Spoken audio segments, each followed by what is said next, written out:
All right, so I got the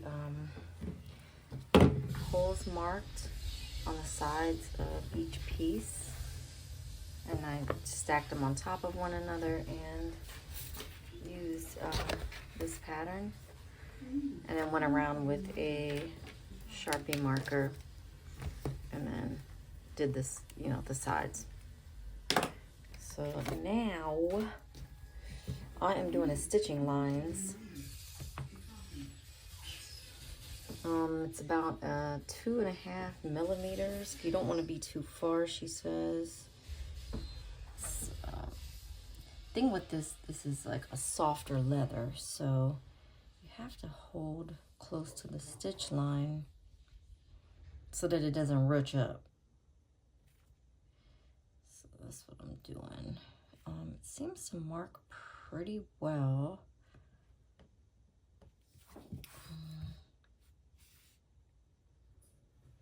Sometimes it's a little tougher with these soft leathers.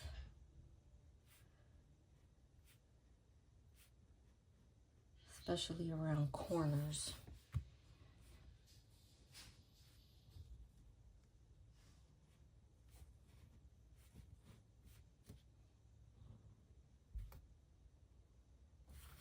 See how that's like stretching out? So you have to hold it like that.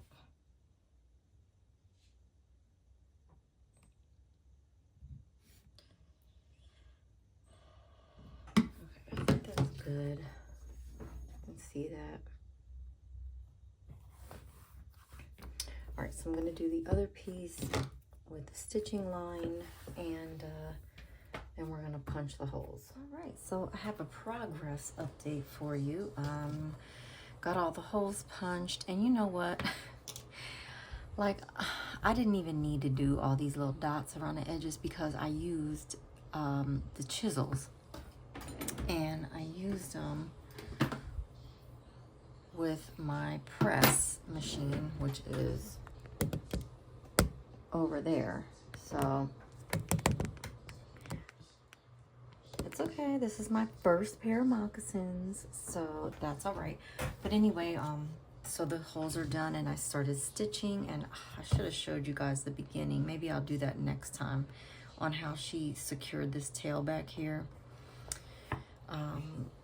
I'm following along with a tutorial. So anyway, when you're stitching, you want to bring your thread up through here and then go down through. You always want to go from the front hole to the back.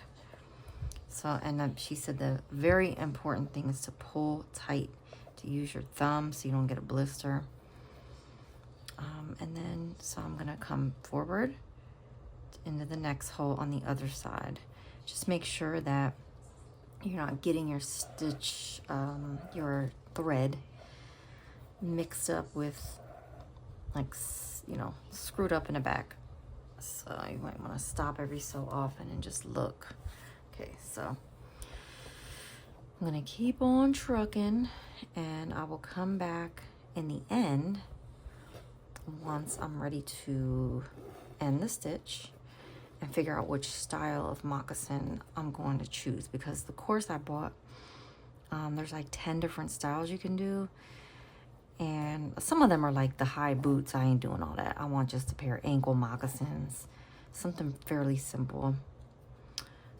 But that's the step where you will decide which style you want to do, and I'll be back to show you guys that. So stay tuned. I got a happy update.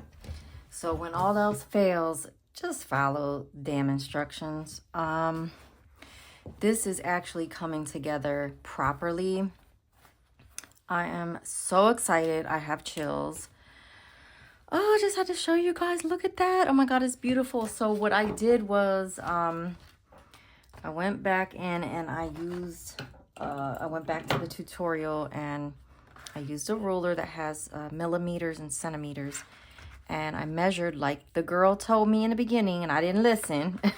I measured 5 millimeters and marked all the way around. So you start here at the crease, and then you put these out, like she called it, a radiating motion, but like that, you know, until you get around to like the parallel straight part.